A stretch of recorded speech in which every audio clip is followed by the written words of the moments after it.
I speak plain so you can hear me. Lift me up and you will know I do not move on my own breath. The words I say are not my own. My father taught me how to pray, how to answer when I'm asked, and the one who sent me walks with me. I am never left alone. What's up, God's beautiful souls? Good morning. Good evening. I've had an interesting few weeks.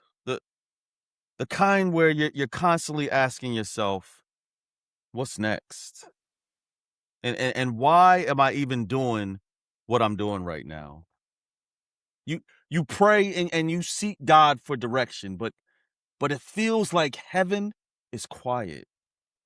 Almost like God is saying, go figure it out yourself. But what I'm starting to realize is that a lot of my confusion wasn't coming from a lack of answers. It was coming from a lack of focus.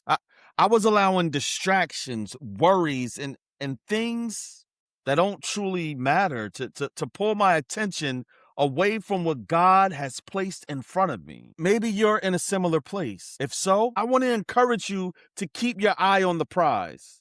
Stay focused on the purpose God has given you. Keep pressing towards the mark, even when the path isn't perfectly clear. Every step of faith matters. You're not moving in vain, and you will fulfill the purpose you were created for. Welcome back to Lies Changes Truth. I'm your host, BK Bless.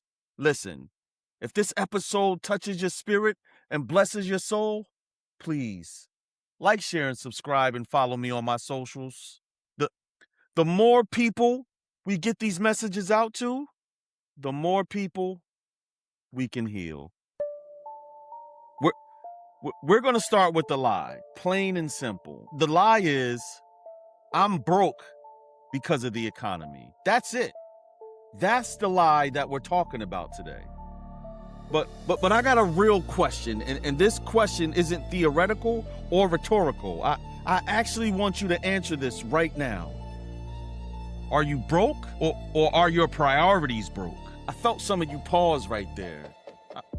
I feel like somebody just put down their coffee and stopped eating their donut. Good. Because I want you to keep listening. And I know that question isn't nice. But I love you way too much not to ask it. Because personally, I'm tired.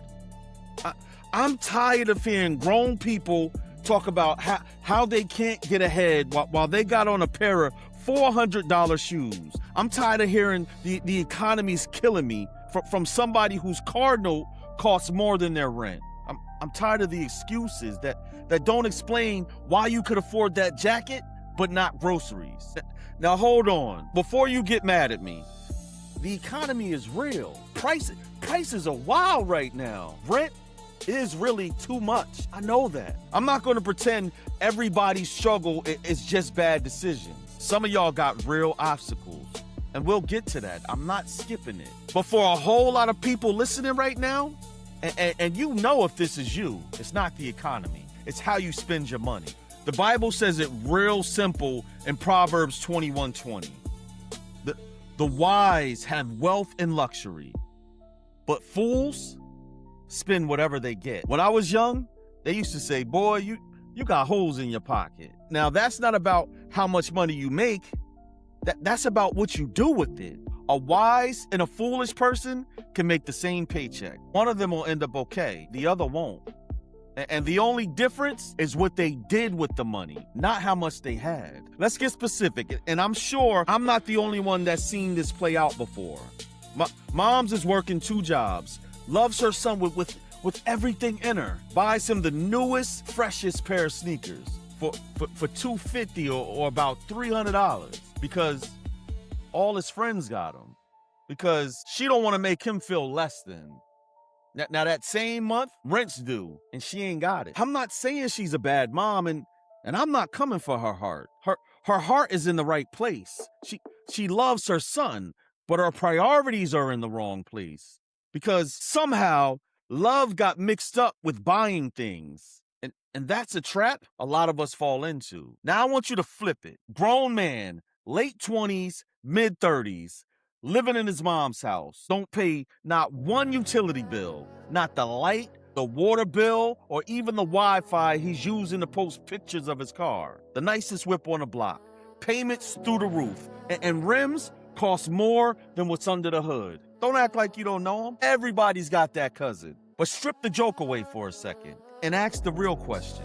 Why would you rather look rich than to be rich? Why would you want to look like you made it more than actually making it? Because that's what's happening. People are paying a lot of money to look successful, but underneath, there's nothing. No savings, no plan, nothing holding it up. I know this might make somebody mad at me, but some of us are so lost that we'd rather buy the bag than buy the stock and the company that made the bag. Say that again to yourself. You'll pay full price for the logo, but you won't put $1 into owning a piece of the company that's getting rich off of you wearing the logo. Warren Buffett, one of the richest men in the world, also one of the most boring dressers alive, said something simple and true. If you buy things you do not need, soon you will have to sell things you need. Listen to that twice if you have to.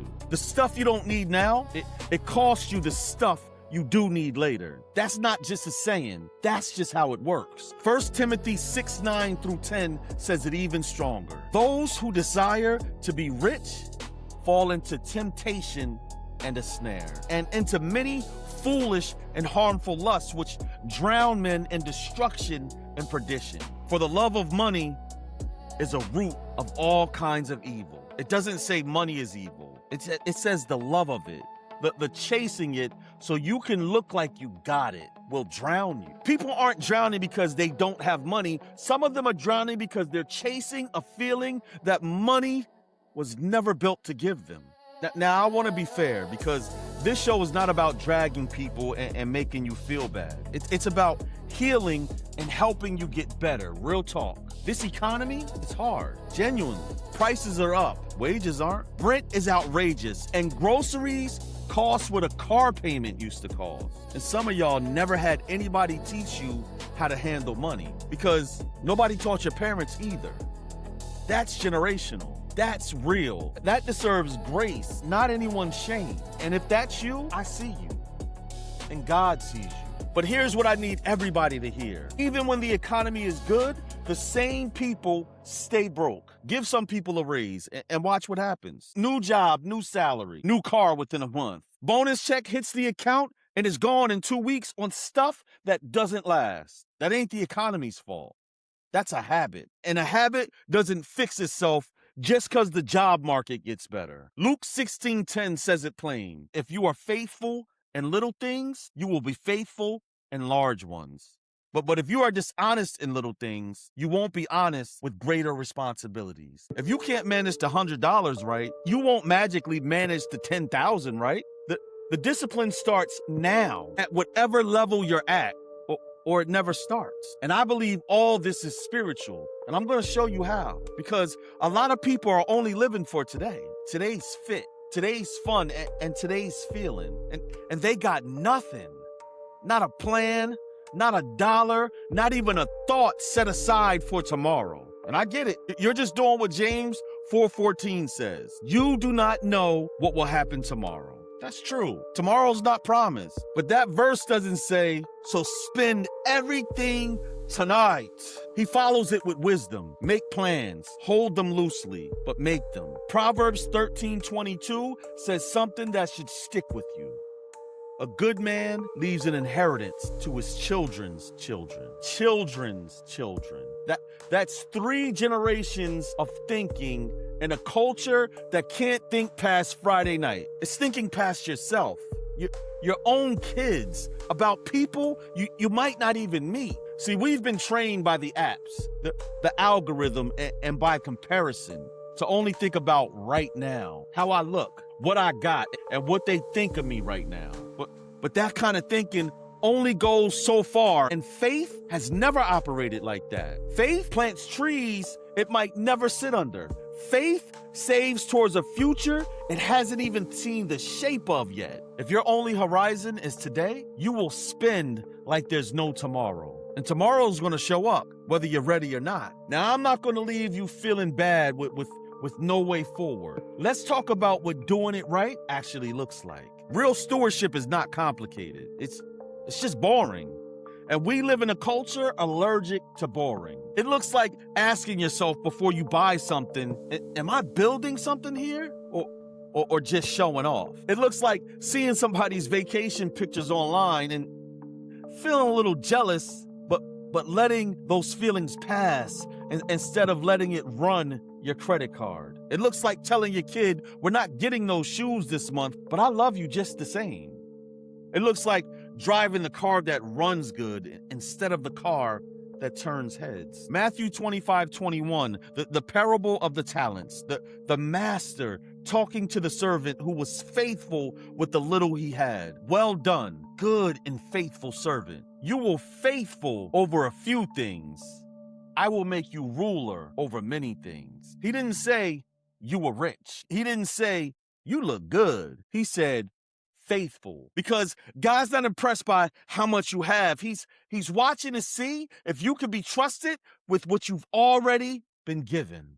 The lie, I'm broke because of the economy. That's the lie. It's not a complete lie, but it's the half truth a lot of y'all are hiding behind, so you never have to look at the other half. The half that says my habits, my comparisons, my need to look successful might be costing me more than this economy ever did. So ask yourself, am I broke or are my priorities broke? The change is simple. Choose what's real over what just looks good. Starting today, the change is asking yourself before every purchase, am I building something or am I just trying to show off? The change is showing your kids that love means food on the table and showing up for them, not always saying yes to whatever their friends have. The change is checking your bank statement instead of your timeline when you're asking yourself how you're really doing.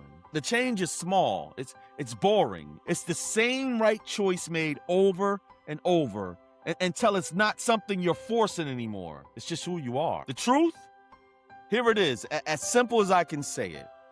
Write this down if you need to. You might not control the economy, but you control your choices. And your choices, more than your paycheck, are usually the real reason for where you're standing right now. Philippians 4:19 says, and my God shall supply all your need according to his riches and glory by Jesus Christ. He supplies your need, not your want, your need. He's good for that. But he also gave you a brain and a will, and he expects you to use what's already in your hand. Proverbs 22:7 says, just as the rich rule the poor, so the borrower is servant to the lender. Every nice thing bought on credit, car note bigger than your income, and every flex finance past your means. That's not freedom. It's a quiet kind of slavery that shows up as bad credit and mounds of debt. Real freedom doesn't look as good on the timeline, but it's peaceful and feels a whole lot better in real life. You don't have to look rich anymore. You got the chance right now, today, to actually become free. This has been episode 63 of Lies Changes Truth. I'm your host, BK Bless, and I need you to do one thing after this. Just one thing. Pull up your bank statement, your actual statement for the last 30 days. Ask yourself, does this reflect who I say I want to become? If it does, good, keep going. If it doesn't, that's okay. That's not shame. That's just information. Now you know where to start. And what's that saying? It's not how you start, it's how you finish. So get serious about it, because getting your finances in order is bigger than you. And it's not just about your comfort. It's about making sure the people who need you now are covered. And building a legacy for the people who will come after you. Remember, the decisions you make now will be burdens or blessings for the generations that follow. So please, choose wisely. Until next time, Use wisdom. Be a good steward, even if it's a little bit. And stay you. And you will know my voice comes from the one above. I am guided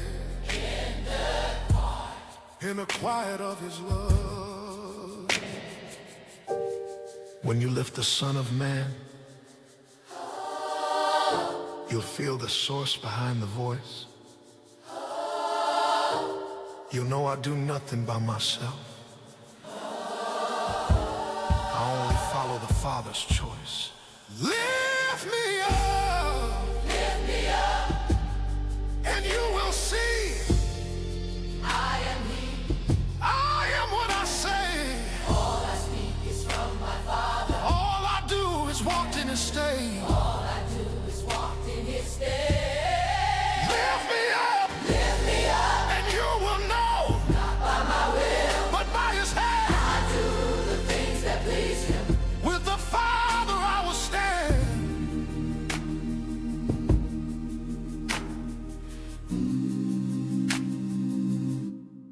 Oh,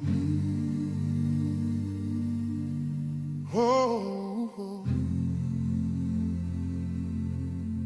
oh, oh, oh.